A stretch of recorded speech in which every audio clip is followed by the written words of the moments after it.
On average, it takes more than 10 years and more than $1 billion just to bring one drug to market within the US. But have you ever wondered what are all the steps required in bringing a drug to market and why it does take so much time and money to actually go through the whole process? That is what I plan to do in this new series where we discuss how drugs go from lab bench to bedside. In this series, we'll be going over the drug development process within the US and how drugs are approved. So my goal for this series is to give just a bird's eye view of the whole process. I won't be going super in depth with it just because the whole process is very detailed. There have been literal textbooks written on each step of the process. It could just take a very long time for me just to go over everything, so I won't be doing that. I just plan on doing everything in a sort of a brief manner, kind of going over them briefly with how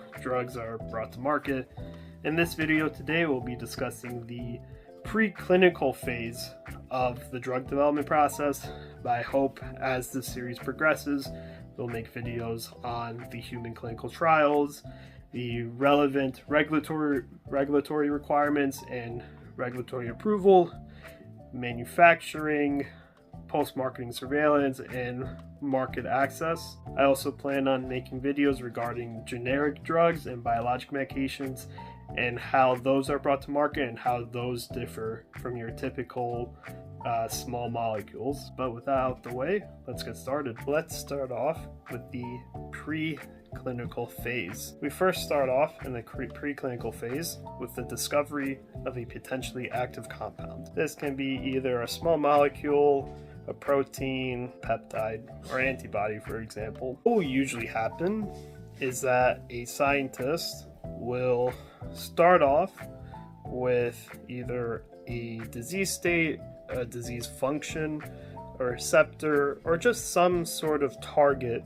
that they then want to find a drug for. A lot of times what they'll do is that they'll go into the company's chemical library, which is just a database of all compounds that they've used in the past, that they've tried in the past. Sometimes they'll select a compound to then develop further and to kind of play around with the structure to try to achieve certain results and certain properties, you could say. And also you have nowadays where companies will start using certain computer programs and software to try and make the process a little bit easier on their end. It'll be things, like AI programs and stuff like that, or programs to see how a drug affects a certain receptor. And I'll kind of flash certain programs on here just so you could get an idea and search, look at them further and see what they're all about. From that point on, the scientists will select the compounds that they've seen that they has activity against whatever they're targeting and try to develop them further. And they'll select the ones that are the most promising on their end. So these could be compounds that had the most activity or had the most promising results when compared to the other compounds tested. You can also have a situation where old compounds can be re-examined and then developed and improved upon, and that can then be taken and developed further. That happens a lot. That does happen a lot throughout drug development, and there's a lot of different examples of drugs or compounds that were taken and developed further and became like these huge success stories. And I'll, that's definitely a video for another time. After the scientists select the compounds that they like, they'll then do a lot of chemical analysis to understand that compound's properties, whether that will be its solubility, chemical structure, melting point crystalline structure, potential dosing, toxicity, etc. And they'll try to improve the drug in a lot of ways, whether that's trying to improve the structure, find out the optimal dosing form, etc. And you have a lot of compounds that will actually fall out and will not be continued further at this point just because their properties are not that great and the company doesn't really see a benefit in developing them further.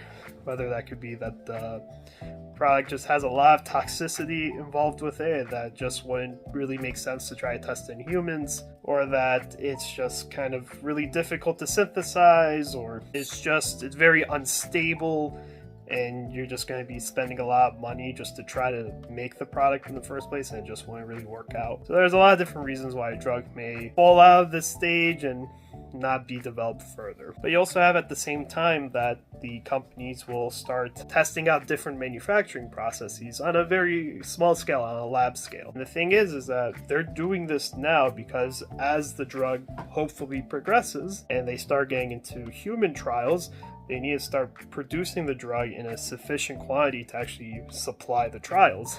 And this could get up into the hundreds of kilograms potentially, because not only are you trying to supply the drug for the trials, in increasing doses and increasing supplies, you also have to submit batch supplies and batch logs to the FDA, and you also have to, before actually sending the product out to the market, develop almost like a storage or a stockpile of it so you don't run into shortage issues.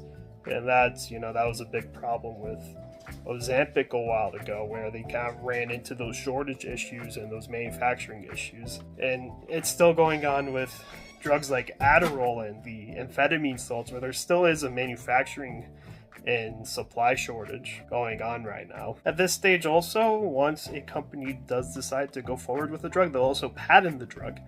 The patents will cover the drug structure, intended use, dosage forms, etc. This is just so that while the company is developing this drug and this compound, another company doesn't swoop in and try to develop it also and try to undercut them. Because at the end of the day, with the patent system, even with all its problems, the idea behind the patent system is that it gives companies the ability to protect their asset and be able to develop an asset further without the risk of someone undercutting them.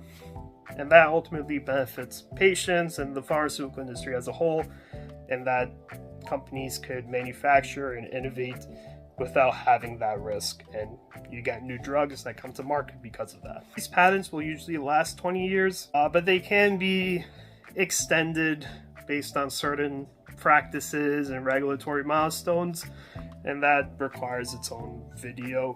But just to give an example, the drug Humira, which is the brand name for adalimumab, came out in the early 2000s. I would guess to say like 2002, 2003, maybe a little bit later.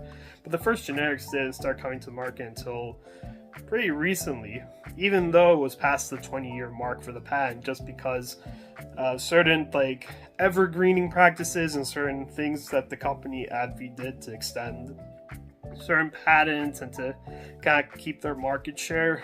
So that's just an example of those types of practices being used.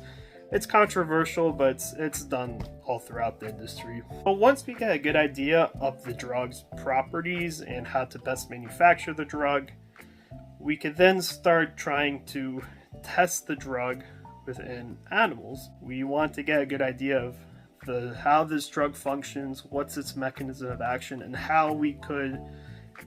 what we could understand from it, and how this drug might react within humans and how humans might react to the drug in terms of extrapolation. What they'll do is that they'll test the drug in animals, going from very small animals to bigger animals, and from animals that are less similar to humans to animals that are more similar to humans. So you could definitely see a process where a drug is tested first in, let's say, rats, then birds, then dogs, and then in primates, as an example, because you're going from smaller to big and from less similar to more similar to humans. Again, it's all about the extrapolation before clinical trials. As a side note, recently there's been a big push to stop animal testing and to use alternative testing methods, whether that's using computer/AI programs or to use these organs on chips, which is actually a very cool thing, where they put cells on this little chip or little thing, and then you could test the drug on there. And the cells can be customized based on which organ you kind of want to target, so you could put liver cells or lung cells on there. It's a very cool technology, and So far, the FDA has been very open to this idea and has been publishing guidance on using these types of methods, but we obviously just have to see how things play out as time goes along. And just as a little side note, a lot of the processes that I'm mentioning, so the chemical analysis, the manufacturing testing and animal studies, stuff like that, that's all going on in parallel to each other. So a lot of those things are happening at the same time. It's not like you do one thing, then do the next, and do the next. A lot of those things are happening at the same time just to try to save time and just to, get all that information that you need. And it'll happen also during the clinical trials where you're still doing a lot of the chemical analysis, still testing out different manufacturing processes. So that's just all happening at the same time. So don't think everything's happening one at a time. It's all happening at the same time at different points. It's just I'm trying to lay out everything one at a time for simplicity's sake. So then once a company has all the information they need from a drug, so they have the chemical analysis, they have the animal studies, they have toxicity study, that mechanism of action, they have all the things that they need, they can then submit something called an investigational new drug application, or IND application for short. And they'll submit this to the FDA, at least within the US. This document is needed and must be approved by the FDA before any human trials can actually start. Technically, if we look at it from a legal standpoint, the document is an exception to the US federal law that only approved drugs can be shipped across state lines. So by having this exception and getting it approved by the FDA, the sponsor or the companies can actually then ship the drug over state lines to any clinical site that they want to. But the best way to understand it is that this document needs to be approved before any human trials could actually start. So within the IND, there is information on 3 areas, and this information is public. I found this on the FDA website if you want to look it up. You can just search up what's on an IND. But on the IND, the company has to include information on 3 different areas. You have information on the animal pharmacology and toxicology, which is essentially just understanding how the drug works, its dosing, how the animals tolerate it, and from there what we could extrapolate and what we could expect to see in humans. Also have information on manufacturing. So this would be things like composition, stability of the drug, manufacturing controls, and this is just to see if the company could actually manufacture the drug adequately. Because like we mentioned, if you're not able to actually manufacture the drug and produce it, you can't really do clinical trials and you're just kind of wasting everyone's time. And finally, you have information about the clinical protocols and about the people that will be conducting the investigations. And this will just give us an idea of how the clinical trials will be conducted, what we can expect from it, the qualifications of the investigators to make sure they are qualified to actually run these trials. And then once the IND is submitted, the FDA will review it and they'll determine if a drug could actually start human trials. And this process will take around 30-ish days. During this time, the FDA could actually make comments and quote-unquote demands from the drug company based on the IND regarding the types of trials they want to see or their comments on the manufacturing processes, for example. And from there, it's up to the company and the FDA to kind of talk things out and I wouldn't want to say compromise, but just kind of figure out how to best answer these comments and how to best go forward. This whole process actually gives the sponsor the opportunity to actually establish early contact with the FDA. Because, throughout this entire process with the drug manufacturing and drug development, the sponsor company and the FDA are going to be meeting frequently just to talk about the trials, talk about the manufacturing, just talk about a lot of different things. And this just gives them the opportunity to establish that contact early and to just start with talking about whatever they need to talk about. Now, to get to this point, it really does take many years. From what I saw, it could take up to like 5 years, but you definitely have examples of drugs that have taken many more years just to even reach this point. And it is very expensive. You're talking about millions of dollars at least, but at least the IND application is free. Once the IND is approved, the company can start human trials and expand the program further in the hopes of a successful outcome, aka their drug is proven effective in humans and it gets approved for the market. Thank you all everyone for watching, and I hope to see you all next time as we discuss the clinical trials.